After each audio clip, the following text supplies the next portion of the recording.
All right, Courtney, here we are, full disclosure. Mm-hmm. What is it that is typically a distraction for you while you're working? Ooh, well, lately, I've been at the office more and we're, right here in downtown Franklin, which is south of Nashville. And we have a lot of wonderful musicians in this town. I would not say they're coming out to the street corner, but the folks that are, they're trying to improve, but they're driving me absolutely crazy. So that's been a recent distraction for me. I would love for one of you two with some talent to get out here and play. That would be nice. So that's a distraction lately. I would also say, and probably like everybody else, when you get that ding on your phone, that text message, and you're like, I'm just going to go look at this text message really quick. I'm going to get back to writing this big project plan. But then you look at your phone and then you realize you had a text message from earlier. And then you think about, I should probably order some eggs and milk for a pickup order on my way home, get that done really quick. And like all of a sudden it's like a cascading, series of events that happens on your phone before you actually get back to your project plan. I would say those are the big ones for me. Yeah, I'll say for me, definitely if I have my phone too close to me and it's facing up, even though I've put on, focus mode or do not disturb, if I see it flash and it catches my eye, then I'm thrown off for a few moments. Then eventually I'll have to just go ahead and like remove it from my space, just so I'm not prone to do that. So any kind of messages can distract me as well. And as I've shared before, working from home, we're a family that homeschools. So if I can hear like my wife giving our children an instruction and then she has to like repeat herself once or twice, then I'm like, okay, these guys aren't listening. Let me go and try to and regulate the matter. That can be distracting. So, but yeah, those are some of the things for me that can definitely knock me out of my focus mode. But luckily today we're going to be looking at 4 tools that you can use to defeat distractions and interruptions during your day.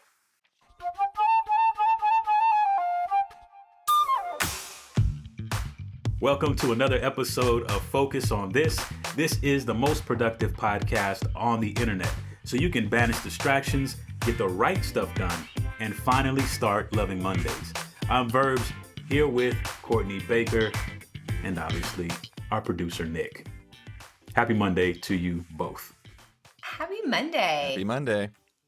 One of the reasons, before we dive in, one of the reasons I really love talking about this is because so many times when we've kind of laid out what we need to focus on, what we need to get done, what we need to pursue to have that sense of fulfillment at the end of the day, gets compromised by distractions. And so I love really what today is about is helping you leave today, tomorrow, this week, feeling like I got the right things done. I have that sense of fulfillment. So just keep that in mind as we go through these tools of like, okay, these are the things that are going to help get rid of distraction, banish distraction, and help me get the right things done this week. That's good. So let's look at the first tool, which is signals. We have to learn how to read these signals. Now, a signal is anything that tells you and the people around you that you're in focus mode and you're not available at that moment. Now, Courtney, I'm going to bring this up. I think I might have mentioned this before on the show before I let you respond here. But I remember one day, I think we had just started the podcast and you were in the office working at one of the stand-up desks. You had your headphones on, your ear pods. And it was a question, I think, about a script where I was like, hey, we're about to start recording. She won't mind if I ask this question, blah, blah, blah. So you had on the headphones and I was like, Courtney, and you were like reluctant to turn because you were like, if I get this dude my attention at this moment when I'm trying to finish this up, then it's a wrap and it won't get done. But I remember that because it was like, oh, this is a signal. She has on her headphones. She's fully focused on the TV screen. Maybe I should just wait till a more opportune time. But it was just a funny moment because it was like you wanted to answer, but you didn't want to answer because you wanted to get your stuff done before we started recording. It was like I probably took my headphones out like very like in slow motion. That's exactly like, what you did. You know. Yes. Yeah. That was awesome. That's why. Hey, pro tip here. You know these AirPods. I have AirPods in right now. Verbs has them in. They're great, but the signal is not big enough. You know, you want to do this right. You need to have headphones on like our producer Nick has on right now. They're huge. You know, like if I would have had those kind of headphones on over the ears, like he would have seen from the door, like, oh, she has headphones on. I'm not even gonna like get that close.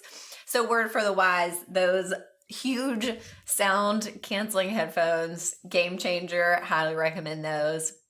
For the record, I saw the AirPods. I just was violating regardless. So. Oh, okay. The truth comes out. You know, this is like where it's like a battle of the wills because I don't know, you know, if you've ever taken like strength finders before, my number one strength is it's very on brand, is focus. And so like once I'm like in the zone, it is like actually pretty hard to pull me out. And so that slow motion taking out the headphones, that's what you were getting there. Like, understood. Okay, buddy, I'm using my superpower right now and I don't want to let it go. Well, some other things that might be helpful to, you know, really to signal to other people that you're focused. And Verbs, this one would have worked for me that day. Would have been a closed door, you know? Maybe.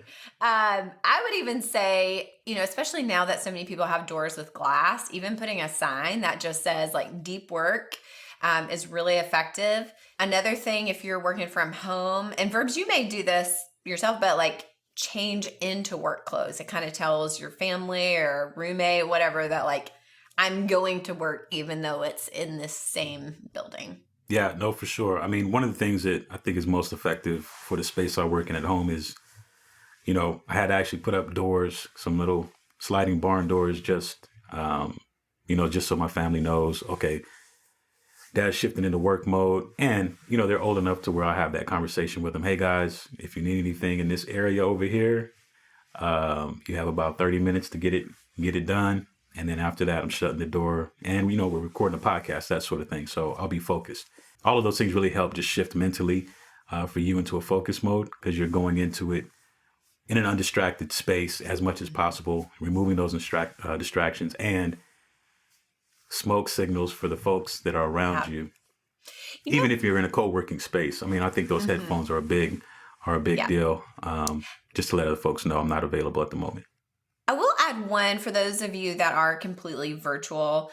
We use this a lot on our team. If you know you have Slack or some kind of platform like that, to signal by actually just communicating it. Hey guys, I'm going into deep work for the next 2 hours. You know, I'm going to be completely offline, really focused. And so you are giving a signal. So when you're virtual, you have to be a little more, you know, on the nose about it, but it does really work.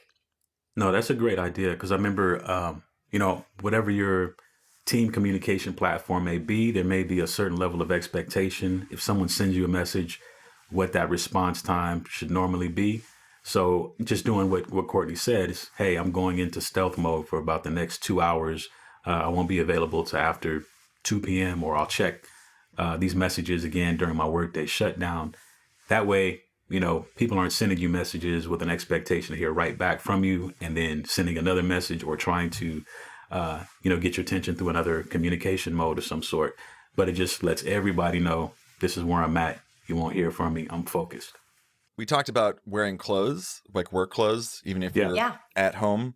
That's obviously a signal to other people. But for me, I'm not saying I do this often or usually or ever. But in the past in my life, I have definitely, I remember one time when I was younger, I was like, I want to write some more music. I'm a musician in my background. And I was like, I'm going to get up and I'm going to put on really nice clothes and I'm going to record and that feeling for myself, the signal of like, I can't do bad work when I look like this is also very important. So please, Nick, tell me you have some pictures. Just like in my mom's basement in like a tux. Did you have like a leather jacket with like fringe? No. Although Don't. Wow, that's like Macho Man Randy Savage style. If you're doing the fringes on the biker jacket. Oh yeah. No, it was probably like 2002, and I was wearing a Snoopy tie. You know. Amazing. Amazing.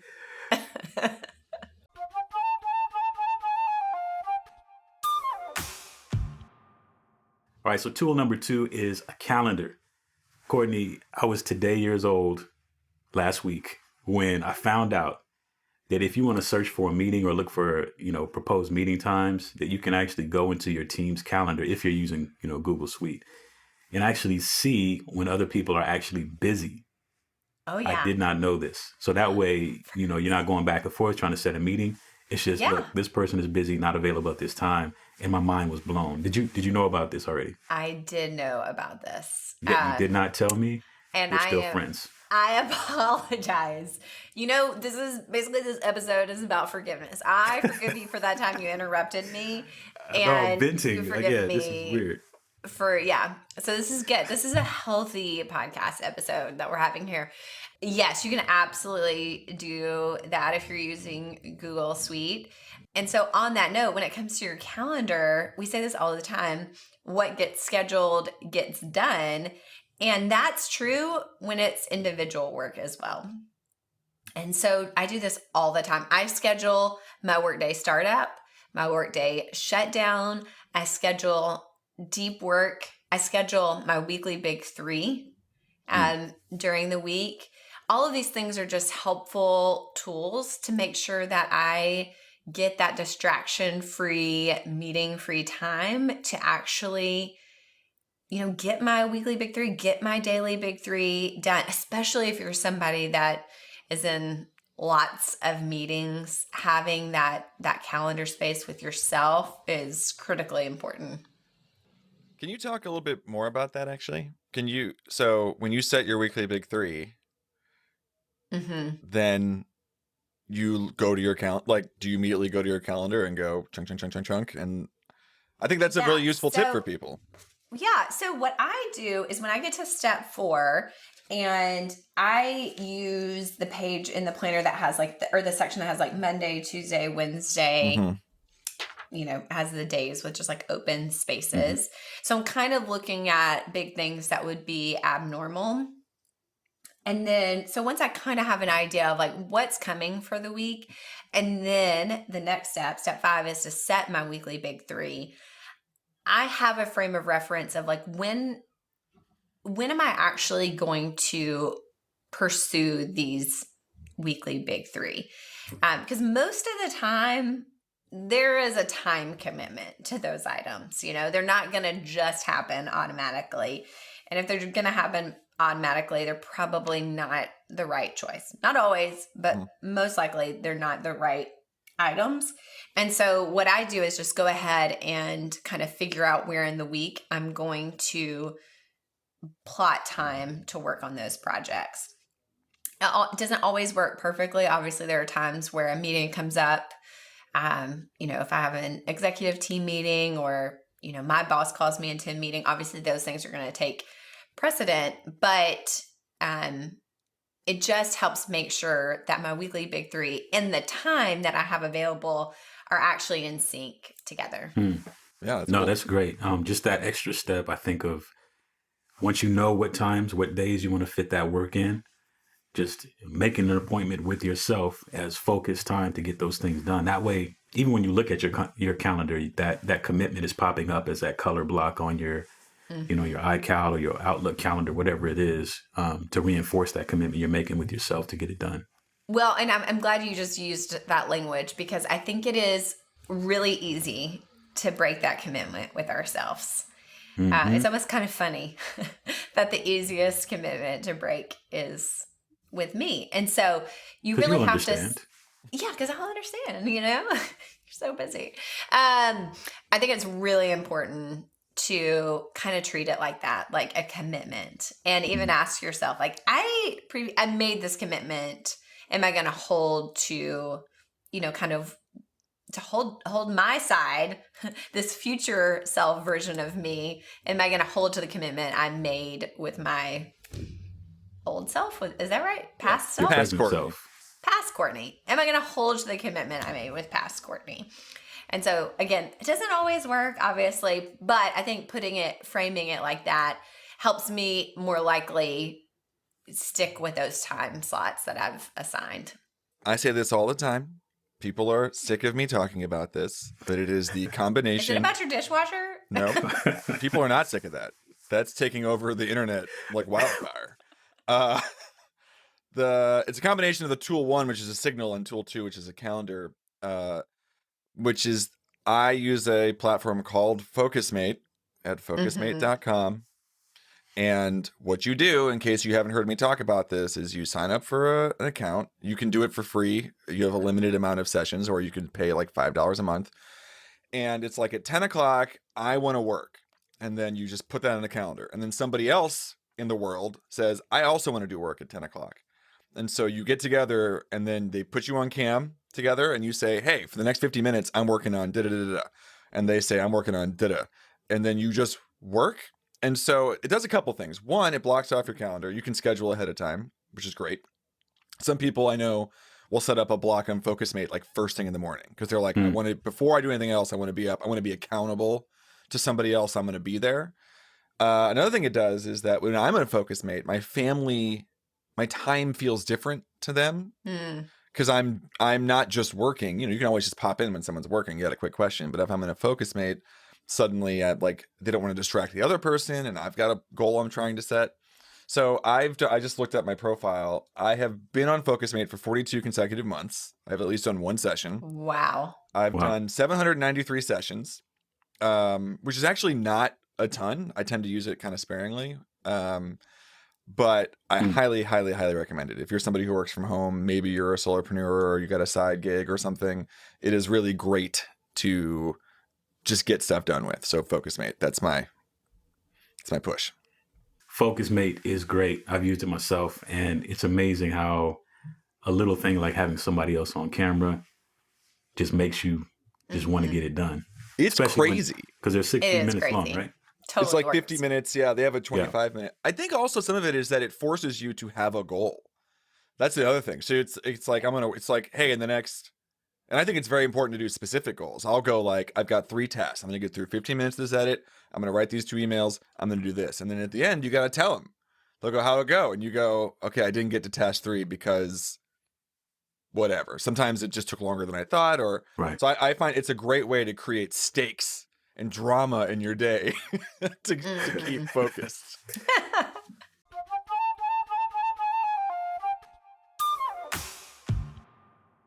All right. So let's move on to tool number 3, which is plan. Now, you know yourself, and you know it's prone to distract you. And so if you make a plan to combat your own behavior, this is going to be helpful with avoiding those distractions. It could, like we mentioned, the phone. So it could be a focus mode that you set on your phone, or a social media blocker that's put up on your phone. You may have to take that device and put it all the way in another room, like I often do when I feel myself being distracted by my phone. Or as much as you could, how do you remove yourself if you're in a space with other people that you find it's distracting area to work in? What would you need to do to move yourself into another room?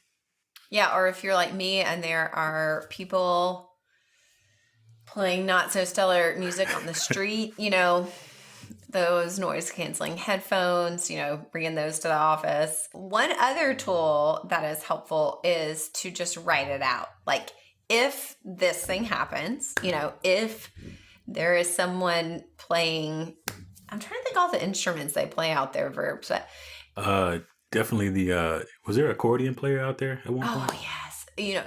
If there's someone playing the accordion on the street, then I will, head to Starbucks to work for the next hour, or basically make a plan for if that comes up. If I, pick up my phone to text, like I'm going to move it across the room, then I will, put it in a box, for an hour or something like that. Basically have a written plan. Yeah. And I think this is a language that may be familiar with some of our listeners who were familiar with the Free to Focus book or the course, I believe we call it anticipation tactics. Mm-hmm. So just as Courtney mentioned, if you know you're going into a focus session of some sort, it may be, setting your phone on focus or just removing it from you altogether before you even start the session, because you're anticipating, hey, this is work that I may or may not be excited about, but it has to get done in order for me to get closer to accomplishing my daily big three. And so let me anticipate that, in the middle of this, I may start to look for other things to kind of help the moment out. So let me go ahead and take this device and put it somewhere else. So that's not even a factor, but it forces me to kind of get it done. Here's another one for you. If Verbs interrupts me during deep work, then I will slowly take off the headphones and hope that he turns around. No, I'm just kidding. Or if I know Verbs is coming in the office, I'm going to text him beforehand and say, look, if you see me, I am not available until 3:00. I am in deep work. I know we're like joking around here, but I think that is especially if you're back in person at a physical location together with other people, you have that, you have folks that will interrupt your work. And so I think being proactive about how to handle that, like when Susie comes to ask about XYZ, like how are you going to handle that? And I think so many times it's just that we just don't have a plan for what we're going to do. Now, Verbs, you've done a lot of like video editing, audio editing as well, other stuff. Do you ever run into this issue where people will come in to where you are and they'll start talking to you, not realizing that you cannot, you're like listening and viewing things. And so not only do you have to stop, but now you have to have them repeat themselves because you were doing other work. It is it's a real pain point for me, I got to say. How do you really feel, Nick? Yeah. I mean, I think that's, again, because you work from home as well, Nick. So if people don't know that I'm in a recorder, editing session of some sort, then they may just, yell from whatever room, not knowing that I have on headphones. So they're just unaware of that, which kind of goes back to our earlier point is making sure that, we're notifying people around us of the work that we're about to start doing. So we are definitely unavailable. But then if you say something and you're not in front of me, I won't hear you. Not ignoring you. I just can't hear you literally because I have on headphones. So, but yeah, that can be a whole thing if we're not, making a plan in advance to help subside some of that. And real quick, do either of you use screen time on your phone to keep yourself on track? I do not. Like screen time, I turn on like deep focus. Is that what you mean? Well, I'm sure that has elements of it, but on iPhones at least, which I know we all have, you can set up limits on kinds of apps or specific apps for how much you can use. I know that Michael Hyatt has used it in the past. I have one block on my phone. I am allowed to use Twitter for 15 minutes a day. And let me tell you, when you keep yourself to 15 minutes, which is, by the way, a lot of time, that's not no time. Yeah. But when you've got a limit, you're very efficient in how you use it. It's usually just news for me. It's like, okay, quick, I got in, got out. And I find that to be very helpful. So if you guys aren't using your screen time to your best advantage, if you've got a social media, I don't want to say addiction, but perhaps interest, invested interest, or it could be Pinterest, it could be TikTok for some of our younger, cooler, hipper people, or Facebook or Twitter or whatever. I highly recommend. It was like a huge deal. It was such a big deal for me to do. No, that's a great reminder. I forgot that it actually had that functionality. Yeah, how did I not know this? Because I'm literally setting it up right now. Oh, what are you going to set up? I'm going to set up Instagram, which honestly I've gotten a lot better at, but that's the one that if I get in there, I can easily get stuck. Sure. It's in, out. Our son has a 15-minute window on his messages on his phone.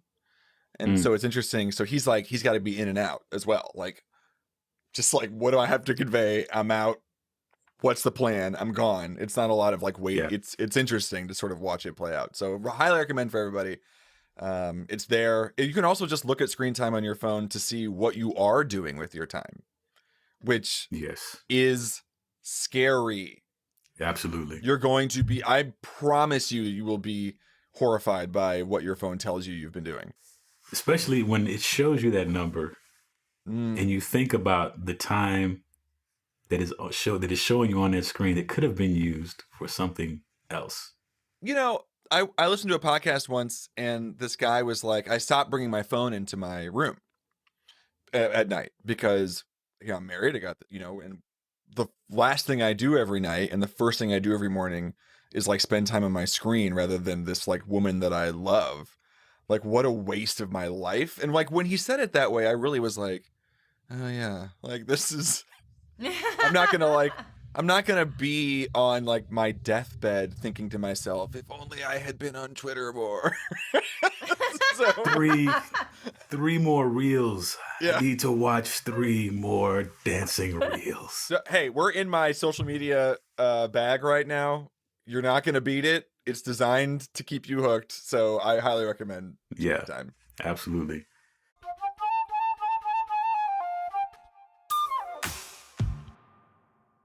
Okay, the last tip is your daily big 3. We talk about that a lot on this podcast.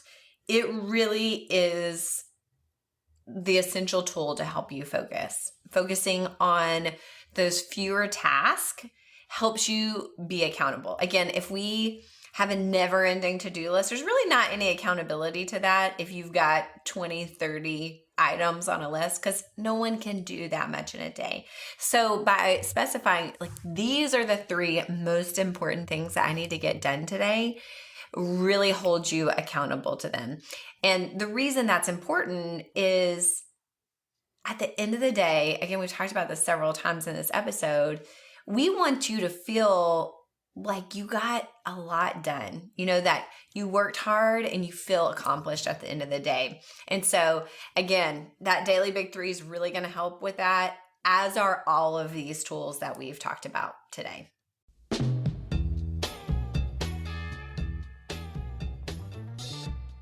All right, in today's tip to level up your focus, we want you to list out your most common distractions. Then pick the top 3 offenders and complete the sentence, if ... then I will ... How will you anticipate those distractions, and what will you do if those distractions try to get the best of your focus? Here's my unsolicited bonus tip. Look at your screen time usage. Do it. Just go look and be horrified. And be horrified. All right, so thank you for joining us on Focus on This. This is the most productive podcast on the internet, and we would love for you to leave us a 5-star review if you love this podcast. It really helps spread the word about the show and helps us with rankings. And of course, there's always the Full Focus Planner community. That is fantastic. And we'll be back next week with another great episode. Until then, stay focused. Stay focused.